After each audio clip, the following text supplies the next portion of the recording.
So what's up, everybody? This is Kelsey De Santis. And Andrew, I don't want to mess up your last name, so can you say it? All right. My name is Andrew Cuthbert, but on stage, Dru Phoenix. That guy's a lunatic. We don't want to talk to that guy today. And we're going to get into what on stage really means for Andrew just here in a few minutes. So we're on the mats, too. Oh, and on the mats, too. But first, I just want to talk a little bit about who you are. And, we sit close to each other like we know each other, right? But you gotta like break it down for me. Like, tell me a little bit about Andrew, young Andrew. Young Andrew? Young Andrew. All right, where do I start? Okay. So, I was born in Miami. Okay. And when I was in 4th grade, my dad went to jail and we had to end up moving to Broward. And a couple years later, my dad ended up leaving us. So I basically had to figure out how to become a man just by watching TV. I didn't have like a positive male role model. So when it came to graduating high school, I looked at all the men around me and I'm like, I don't want to be like you. I don't want to be like you. I don't want to be like you. I don't want to be like you. No. So I went to they have somewhere, where the recruiters' offices are. They have like every branch. Yeah. So I went to all of them. And then, Fancy Pants Marine Recruiter comes in, Fancy Pants. For all you Marine recruiters, just letting you know. Fancy Pants. Them dress blues. And, he had that poster that said, "We don't promise you a rose garden." And I was like, what is this rose garden we speak of? That I'm not being promised here. And, when I seen the uniforms and the challenge, like I said, okay, if I could do the hardest branch in the military, I can do anything in my life. So I wanted to challenge myself. Challenge taken. Yes. So let's jump a little bit forward because how we met was kind of crazy. Yeah, it is kind of crazy. Because I know that... Take me back. It was, let's see, it was Janine's event. Okay. When it was the suicide awareness ride. Right. The Lance Corporal. Yeah. And some of you might know that there's a program, 22 Too Many right now, and it's a big thing. Military Muscle actually has a shirt coming out. Nice. And I think it actually is out, so you have access to that. Make sure you check out their website. But just to interrupt you really quick, if for those of you who don't know, 22 veterans a day commit suicide. And when I first heard that number, I was just in shock and in awe, as I'm sure you are, as I'm sure so many other people are. So it's funny because me and Andrew actually met at an event to help prevent veterans from committing suicide. So just to preface that. Yeah. And just that statistic alone is what kind of set my life on like a different path. Because, okay, that day that I met you, I actually performed a poem that I wrote entitled Post-Traumatic Growth. Okay. Now, everyone hear that. It's not post-traumatic stress. Andrew said post-traumatic growth. Right. And could you imagine, like, I'm on stage and I'm screaming, like, ah! And then, and then afterwards, like, me and Kelsey walked up to each other, like, we need to work together. Yes. When we get out the service or, when we're in, we get slapped with that stamp on the forehead, the PTSD. Right. Right. And it just feels like an STD. Like, bro, do you have the PTSD? Right? Like, do you have the PTSD? Let me go ask Jake. Does he, right? It's like, it feels like that. It just feels like a disease that you can't get over. Right. And I refuse. Like, there's no way that I can experience something that I can't get over. Right. If they have double amputees, triple amputees, like these type of people that can actually get out there and go do something, go run marathons, play in competitive sports, be fighters, like... Right. I can't do that. Right. Right? So, I joined the Marine Corps. Yes. And first day of boot camp, I'm sure we all experienced like, what the hell am I doing here? It took me a couple days, and I was like, what did I do here? Like, what? Like, what the hell am I doing here? Like, I volunteered for this? Like, yeah, what? Right? Yeah. I'm with you there. As many of us are who join the service. You know how it is those first few days. Yeah. But it gets better, right? Right. It does, actually. No, it does. So, I leave boot camp and my MOS was supposed to be calm, so I'm supposed to be a radio man. Okay. I graduate my MOS school, and 3 months after I got to the fleet, they're like, you guys are going to be a PSD, a personal security detail. Okay. You guys are going to go to Iraq and do convoys all the time.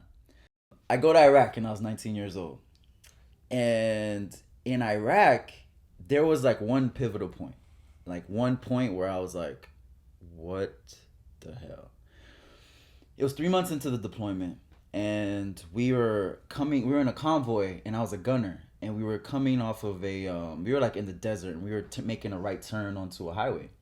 Now, in the houses all around us, there was nobody. And I seen a lady herding sheep, but she had on all black. All I could see was her eyes. And I was like, okay, this is weird. And she had her daughter with her. So, the bells and whistles start ringing for me, like, what the hell's going on? Because there's nobody outside their houses. Why is this lady in the Middle East herding sheep? Right. Like, the men are supposed to be doing that. So I point my weapon at her, and she goes, ah! Right? But this motion, what does that look like? She's trying to... And we were in the middle of the convoy, so it just made sense for her waiting to do that. So when we were passing by. Right. So as I was aiming in and I see her hands going up like this, I had already made the decision that I was going to shoot her in front of her daughter. Like, because I felt that she was a threat. I felt that she was going to explode and it was going to get either me or one of the Marines in the other truck killed. Like, somebody was going to get hurt. Right.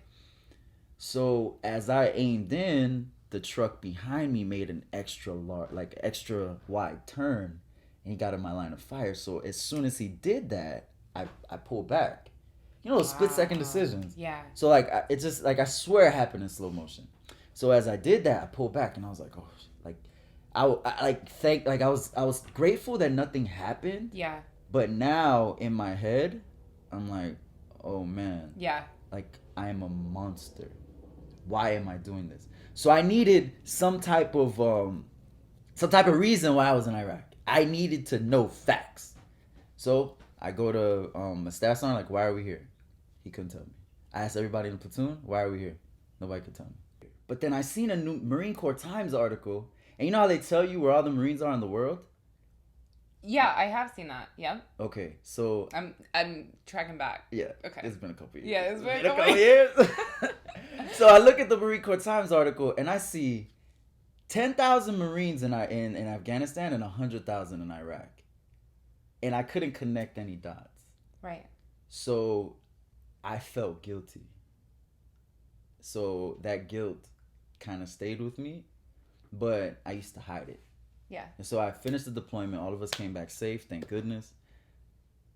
And then I never had a chance to process any of it because I went on MSG duty as soon as I got back. Now, if you don't know what MSG, you know what MSG duty is? MSG, yeah. Mm-hmm. So if you don't know what MSG duty is, I got to spend 3 years overseas at embassies, and I had the time of my life. I love that emphasis. The time of my life. Wait, but I heard that if you don't get like a good, if you're in MSG and you don't get like a good duty station, you don't get a good embassy, it sucks, right? No. No. Because if you if you look at my MSG career, people will be like, "Oh, you had all bad posts." Because I went to Guinea, which was in West Africa. I connected with those African people. I loved it. I loved the food. You could go by the beach. You spend like 3 Guinea francs, which is like nothing, for 3 coconuts. I'm so jealous right now. Like, I really am jealous. Like, I felt envy for a second. Like, yo, I want some coconuts and hang out like at the beach, right? Yeah. And you go Connect there, with you the get people? Huh? Connect with the people. What more can you ask for? That's a life-changing experience to be. I'm just saying from my experiences being in the United States, and I feel like we're somewhat sheltered, which is interesting because it plays back into what we've been talking about. But I really feel like that's such a life-changing experience. What an eye-opener, right? It is. And that's why I'm so grateful to have traveled, because I got to see things outside the U.S. that we don't normally experience here because we are sheltered. Right. Because the first day I went to Africa, the first day I got there, I'm there and I'm looking around and just seeing like how poor the people really are, and it's hot, and you know the cars are old, and we're driving, right? Yeah. So we have this nice embassy vehicle, up armored Suburban. So we're driving and we get to the first traffic circle. So we start going into the traffic circle, and I look and I see an older lady, both of her boobs out. Right? Oh! I mean, her breast. Right? I see both of them out, and there's like a 5-year-old kid over here and a 6-year-old kid, way too old to be breastfeeding. Yeah. And they're both breastfeeding in the middle of the day, and she has both of her hands out like this. And I'm just like, welcome to Africa. Like, this is nuts. I'm so glad we got that. I am so glad we got that. We're going to take a short little break and come back, but I'm so glad we got that. Hey, everybody. Thanks so much for watching. And we got to thank Military Muscle for making this all happen. Don't forget to tune in next week because it's going to be a great episode. See you then.